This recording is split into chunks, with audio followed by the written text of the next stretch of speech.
the technical study of the structure of poetry. In the last videos, we have seen what are the types of poetry, what is poetry. Poetry is a literary expression where the author conveys his ideas, expressions, emotions, and feelings in an artistic way. That is called poetry. And I have explained you the types that they are dramatic, narrative, epic, lyric. Lyric types are sonnet, ode, song, and song and then elegy. And after that, I have explained you about pastoral poetry and concrete poetry and at last doggerel. All these types I have explained you. Today we are going to see the structure of poetry. The structure of poetry has meter, rhythm, rhyme, scale, rhyme scheme, stanza. Totally six. These six things has to be in poetry. If an author is writing a poetry, for sure these six things will be there in the poetry. This is the form or structure of poetry. Prosody focuses on the rhythm. Now, these are called prosody. Prosody is nothing but it focuses on the rhythm, stress, intonation, the intonation of language in poetry, and spoken language. Let's see what is meter.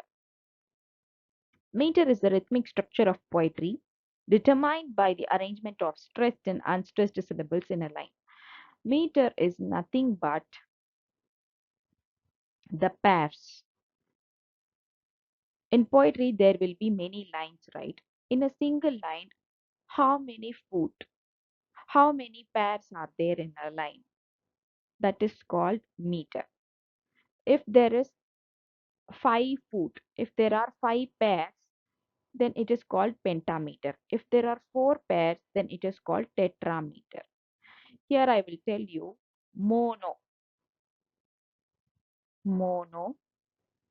Monometer means only 1 foot will be there. And diameter. Diameter means 2 foot, 2 pairs. 1 foot, 2 pairs, and then trimeter. Trimeter means 3 foot, and then 4 means tetra. 5 means penta. 5, this is 5, this is 4. And then 6 means hexa. Hexa.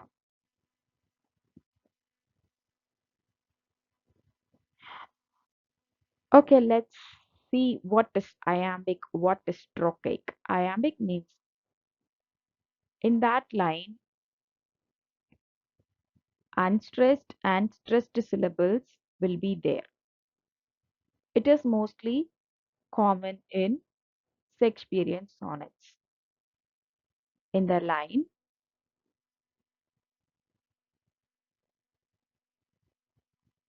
unstressed will be there, and after that, the stressed syllables will be there. That is called iambic. And trochaic is at first we can see the stressed one, and we can see the second as the unstressed. Second means like if I say in one line, here will be stressed and here will be unstressed. So this is called trochaic. Here is stressed, here is unstressed. Now here if it is unstressed, here stressed means that is called iambic. Iambic, and how many pairs the line has, we should write it as it is.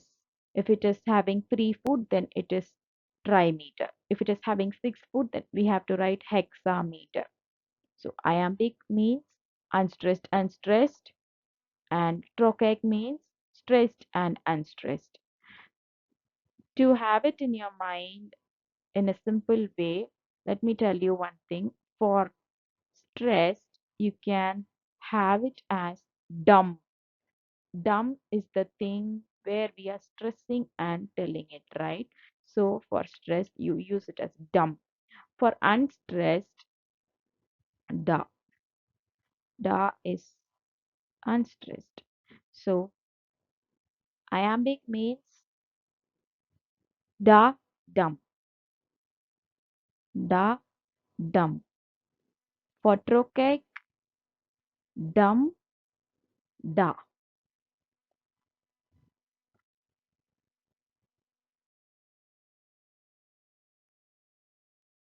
And the next one, already have explained you meter. The next one is anapestic, dactylic, spondy. We'll see in the next slides. We'll see in the next upcoming slides. So totally, how many? Five. That is iambic, trochaic, anapestic, dactylic, spondy. These five are scales. These are called meters, penta, hexa, tetra. They are called meters. These are called scales. We'll see in the upcoming slides. Let's see an example for iambic pentameter. The pattern of iambic is unstressed. Pattern of iambic pentameter is unstressed syllables followed by stressed syllables. So I have told you for unstressed, you keep it as da, and for stressed, you keep it as dum.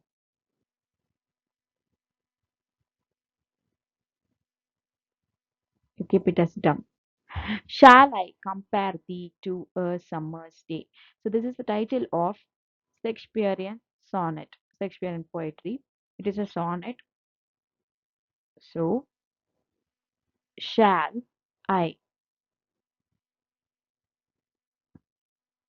This is having a soft start. Shall I. It is a unstressed syllable, right? Shall I compare to telling two syllables? I've capitalized the stressed syllables. Come is unstressed, pair is stressed syllable, and the is unstressed, and to is stressed, a is unstressed, some is stressed, mers is unstressed, day is stressed. So this is called iambic pentameter. So shall is unstressed, come unstressed, the unstressed, a unstressed, mers unstressed. But I stressed, pair stressed, two stressed, some stressed, day stressed. So totally 10 syllables are there. In iambic pentameter, there will be a soft start. Unstressed is followed by the stressed syllables. Next of trochaic tetrameter. Tetra means 4 meters. So this is the poem Tiger, Tiger, Burning Bright. This is a poem by William Blake. The title of the poem is Tiger. Yes. Um, its pattern is stressed syllables followed by unstressed syllables. So tiger. Tie. Tie is stressed, G is unstressed. Tie is stressed, G is unstressed. Burn is stressed, ing is unstressed. Bright. is stressed. Totally, how many syllables? Eight syllables we have. So it has a strong start. So in the beginning itself, we are having a stressed one. So you're having this for the example of trochaic tetrameter. It is if it is iambic, it is having a soft start, unstressed followed by stressed. This is trochaic. It is having a strong start, so the stressed is followed by unstressed. Let's see the example for anapest. Anapistic. For meter, you have to count the foot in the line and you have to write it, whether it is mono or di or tri or tetra or hexa or penta. Anapistic pattern is two stressed and one stressed. In the sense, two stressed means dumb, dumb, dumb. So two dumb and one dumb. Example, in the dark. In the dark. So here two stressed and one stressed. This is called anapist. And dactylic. Dactylic pattern is one stressed and two unstressed. So wait, let me write here. Dumb, dumb, two dumb plus one dumb.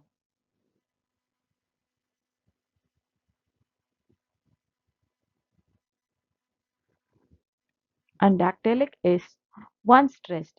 Unstressed in a sense D-U-M, dumb, dumb plus two unstressed. Da, da, two.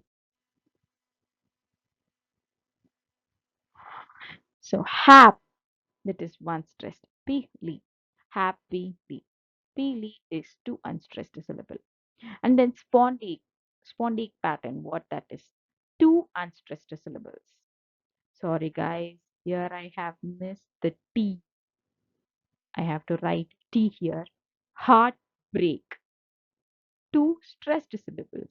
So dumb, dumb, heartbreak. These two words are being stressed, right? So it is called two stressed syllables. So in this way, you have to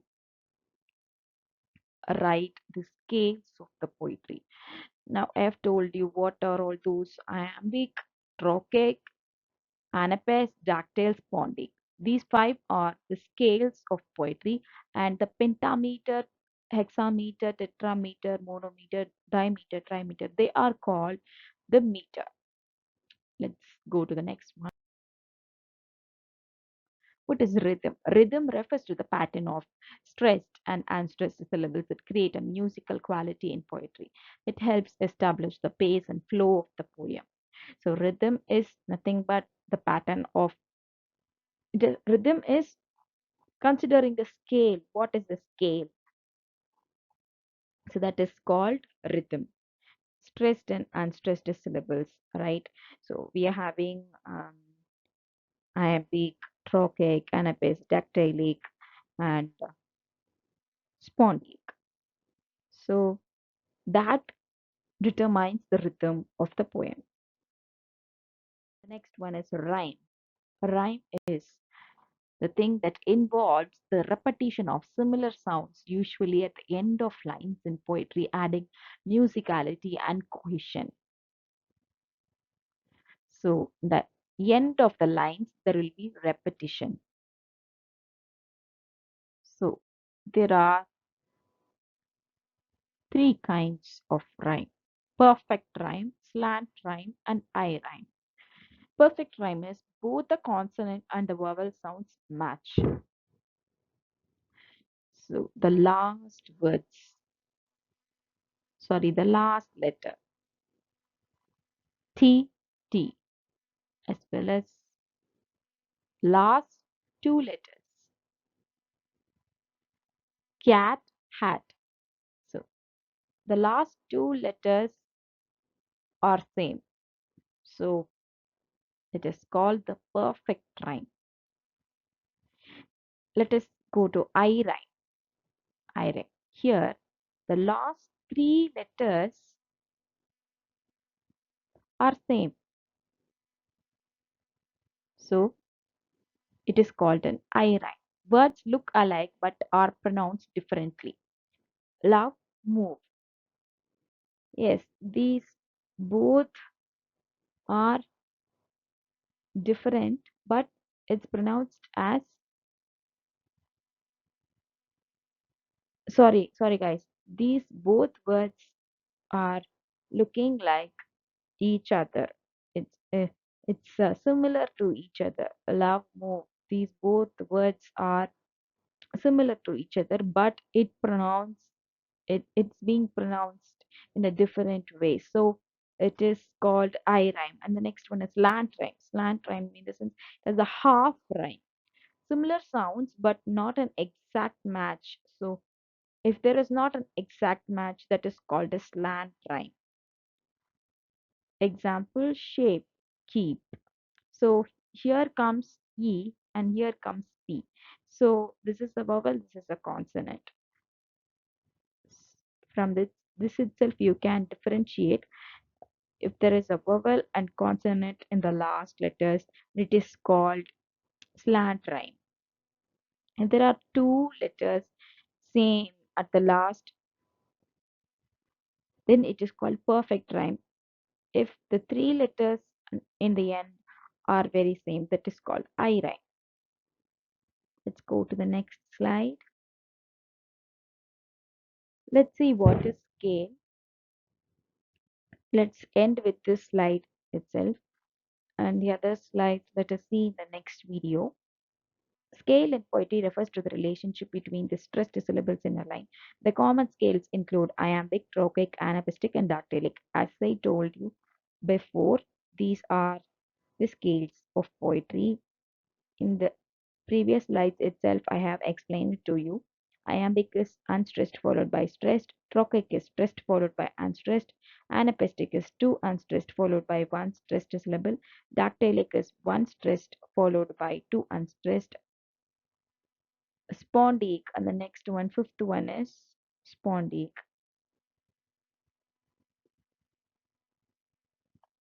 Let me write it in a short form. Already I've shown you the spelling of this spondic poetry.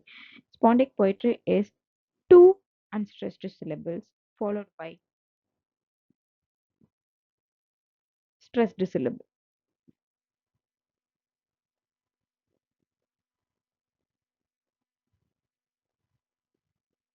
Two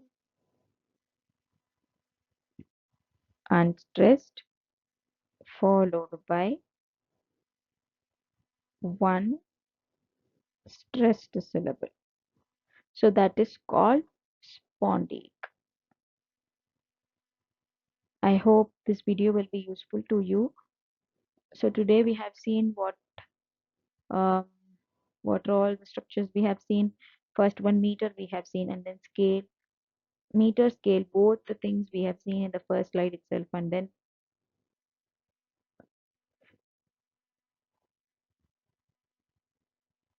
rhyme, and then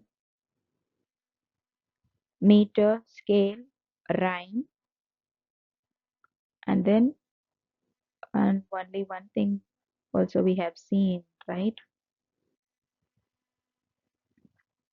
Rhythm. Rhythm determines the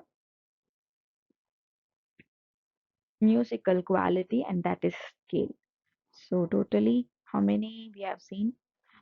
Meter, scale, rhythm, rhyme. Four things we have seen, and the next two we will see in the next video. I hope this video would be useful to you. Do like, share, and subscribe, and comment, and share it to your friends. If you need any literary work, kindly comment. Let me explain it to you. Until then, it's bye from Hepzibah Samuel.